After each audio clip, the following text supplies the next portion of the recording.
Hello दोस्तों, welcome to money stalkers. इस video के अंदर मल्टीपल स्टॉक्स के बारे में हम लोग बात करने वाले हैं। सबसे पहले हम लोग बात करेंगे टाटा पावर के बारे में। तो टाटा पावर के दोस्तों अगर बात की जाए तो फंडामेंटल कंपनी बहुत ज़्यादा स्ट्रांग है। और अगर आप इस कंपनी का बिजनेस देखोगे तो सबसे पहले दोस्तों कुछ बिजनेसेस कंपनी के बारे में मैं आपके साथ शेयर करता हूँ। तो सबसे पहले कंपनी पावर सेक्टर से बिजनेस करती है। फिर इलेक्ट्रिक व्हीकल का जो चार्जिंग का जो इंफ्रास्ट्रक्चर जो कंपनी डेवलप करे उसके अंदर भी बहुत अच्छा खासा कंपनी का बिजनेस है। फिर रिन्यूएबल एनर्जी के अंदर कंपनी का बिजनेस हमें देखने को मिल रहा है। और सोलर के अंदर भी हमें कंपनी का बिजनेस है, यानी कि पावर के अंदर, इलेक्ट्रिक व्हीकल के अंदर, रिन्यूएबल एनर्जी के अंदर और सोलर के अंदर आने वाले फ्यूचर में बहुत ज़्यादा हमें डिमांड होने वाली है, आपको पता है। तो जो भी कंपनी आने वाले फ्यूचर में दोस्तों डिमांड फुलफिल करेगी उस कंपनी के रेवेन्यूज के अंदर और नेट प्रॉफिट के अंदर, दोनों पैरामीटर के अंदर लंबे समय के लिए कोई भी कंपनी के अंदर एक कम समय के अंदर ह्यूज अमाउंट ऑफ 2 गुना हमें ग्रोथ निकल के आ सकती है। जिसकी वजह से करंटली अगर आप देखोगे बहुत ही डिस्काउंट प्राइस के ऊपर हमें टाटा पावर ट्रेड कर रही है। 270 रुपये की क्लोजिंग हमें आज के दिन देखने को मिल चुकी है। तो टाटा पावर के अंदर हमें एक अपडेट्स निकल के आ रहे हैं। तो चलिए पहले अपडेट्स देखते हैं और बाद में कुछ लेवल्स आपके साथ शेयर करना चाहूँगा। सबसे पहले अगर आप देखोगे Tata power 6 regulator nod to raise tariff and offset fuel cost search. तो बेसिकली दोस्तों आपको पता होगा कि ग्लोबल बेसिस के ऊपर भी जो रॉ मटेरियल की जो प्राइसिंग है उसके अंदर भी बहुत ज़्यादा जंप हमें देखने को मिल रही है। जो मटेरियल्स के जो हमें कॉस्ट निकल के रहे, फ्यूल्स के जो हमें प्राइजेस निकल के आ रहे, उसके अंदर दोस्तों लगातार हमें बहुत ज़्यादा तेज़ी निकल के आ रही, बहुत ज़्यादा महंगा हमें देखने को मिल रहा है। तो जिसकी वजह से टाटा पावर का एक मानना निकल के, टाटा पावर का एक डिसीजन हमें देखने को मिला है कि जो इलेक्ट्रिसिटी के जो प्राइजेस है, यानी कि टेरिफ आप ये बोल सकते हो, जो इलेक्ट्रिसिटी के जो कॉस्ट है या फिर इलेक्ट्रिसिटी के जो प्राइजेस हमें निकल के आ रहे उसके अंदर हमें ये प्राइजेस इंक्रीज करने वाले हैं। तो जिसकी वजह से कंपनी को दोस्तों कोई हमें बेनिफिट, कोई हमें ज़्यादा प्रॉब्लम्स निकल के नहीं आने, ऊपर से कंपनी को दोस्तों बेनिफिट हमें देखने को मिल सकता है। लेकिन जो कस्टमर्स होंगे उनको एक ह्यूज अमाउंट ऑफ कॉस्ट हमें पे करना पड़ेगा। तो ये कॉस्ट के अंदर इनका हमें ग्रोथ निकल के आ रहा है। कॉस्ट के अंदर दोस्तों कॉस्ट इंक्रीज करने वाले हैं, क्योंकि ग्लोबल बेसिस के ऊपर भी कॉस्ट हमें लगातार इंक्रीज देखने को मिल रही है। तो अगर ग्लोबली हर चीज़ इंक्रीज होगी तो उन कंपनी को भी उसका कोई प्रॉब्लम्स निकल के आएगा। लेकिन अभी कंपनी क्या कर रही है, टेरिफ इंक्रीज कर रही है, तो फ्यूल के कॉस्ट के अंदर या फिर जो इलेक्ट्रिसिटी के जो कॉस्ट है उसके अंदर हमें इंक्रीज करने वाले हैं। तो ज़रूर इसका इम्पैक्ट एक नेगेटिव हमें कस्टमर को निकल के आ सकता है, लेकिन कंपनी के लिए एक पॉजिटिव हमें न्यूज़ निकल के आ रही है। तो दोस्तों कंपनी न्यूज़ के अंदर भी आप ये देख सकते हो, Tata power has requested the Maharashtra power sector regulator, the Maharashtra electricity regulatory commission यानी कि MERC to relax the ceiling on the fuel adjustment charges so as to recover the electricity purchased cost. तो बेसिकली दोस्तों कॉस्ट प्राइस के अंदर हमें jump निकल के आने वाला, जिसकी वजह से इनका ज़रूर हमें इम्पैक्ट हमें कस्टमर को निकल के आ सकता है, लेकिन कंपनी को इसका ज़रूर हमें बेनिफिट निकल के आ जाएगा।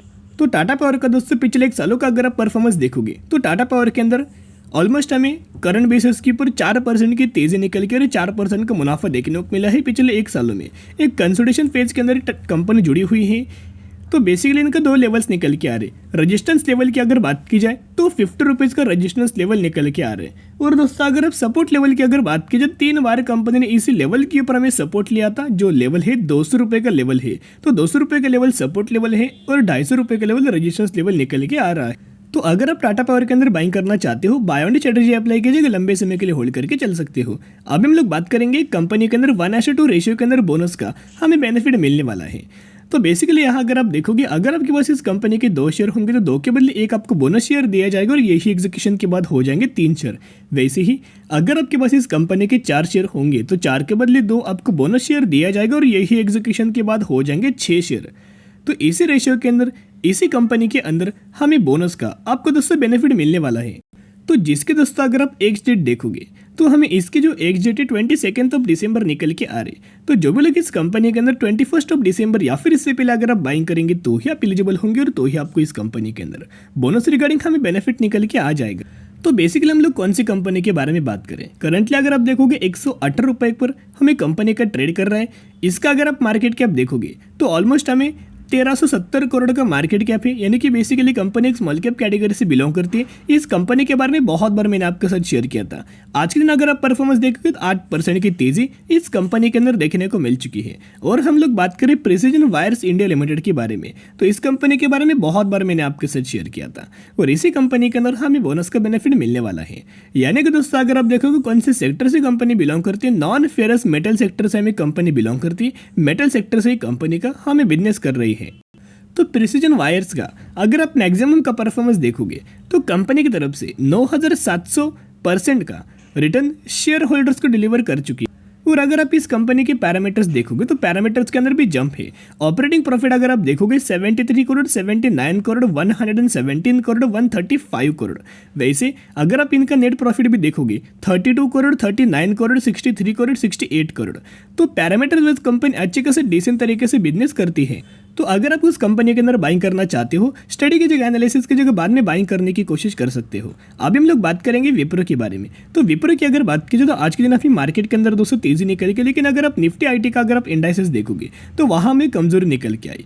तो अगर कमजोरी देखने को मिली इसी की वजह से कोई ज्यादा हमें कंपनी ने परफॉर्मेंस नहीं दिया, ऊपर से विप्रो के अंदर भी हमें आज के दिन हमें कमजोरी देखने को मिली। क्लोजिंग अगर आप देखोगे 389 रुपीज़ की क्लोजिंग आज के दिन भी हमें नजर आई, लेकिन पिछले कंपनी का अगर आप दोस्तों सपोर्ट लेवल देखोगे तो हमें कंपनी ने सपोर्ट लेवल ब्रेक किया है।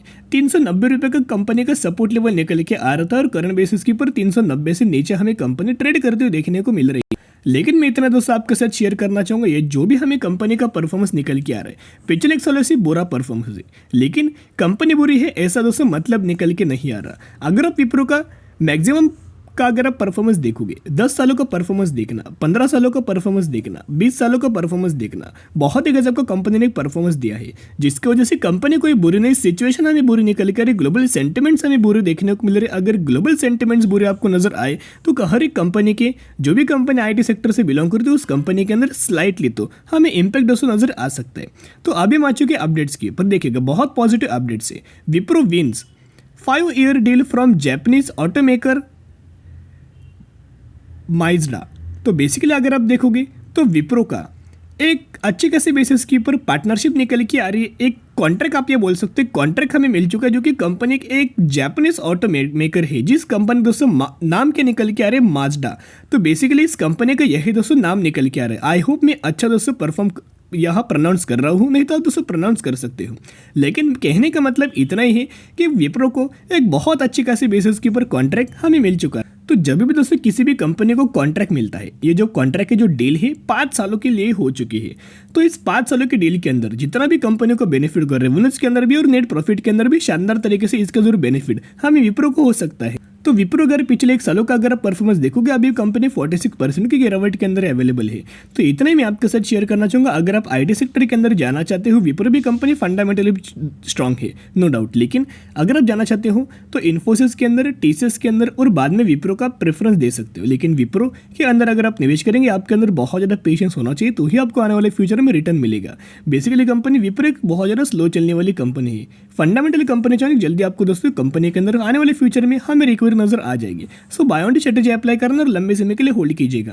तो अभी हम लोग बात करेंगे लास्ट कंपनी के बारे में, बजाज फाइनेंस के बारे में हम लोग बात करने वाले हैं। फंडामेंटली कंपनी बहुत ज़्यादा स्ट्रांग है और फाइनेंस सेक्टर से कंपनी बिलोंग करती है। तो बजाज फाइनेंस के अंदर हमें ब्रोकर्स के हमें टारगेट्स निकल के आ रहे हैं। 6,600 रुपये की क्लोजिंग हमें बजाज फाइनेंस के अंदर नजर आ चुकी है। और टारगेट्स अगर आप देखोगे 8,540 रुपये के अप्रोक्सीमेटली हमें टारगेट देखने को मिले हैं। तो ब्रोकर्स लोगों ने बहुत ज़्यादा पॉजिटिव हमें टारगेट बजाज फाइनेंस के अंदर दिए हैं। तो कोई ज़्यादा अपडेट्स हमें बजाज फाइनेंस के अंदर देखने को नहीं मिल रहा। बाइंग की जगह अगर लंबे समय के लिए होल्ड करना, तो आज के लिए इतने अगर वीडियो पसंद है जरूर वीडियो को लाइक शेयर एंड सब्सक्राइब कर सकते हो। फिर मिलेंगे, बाय।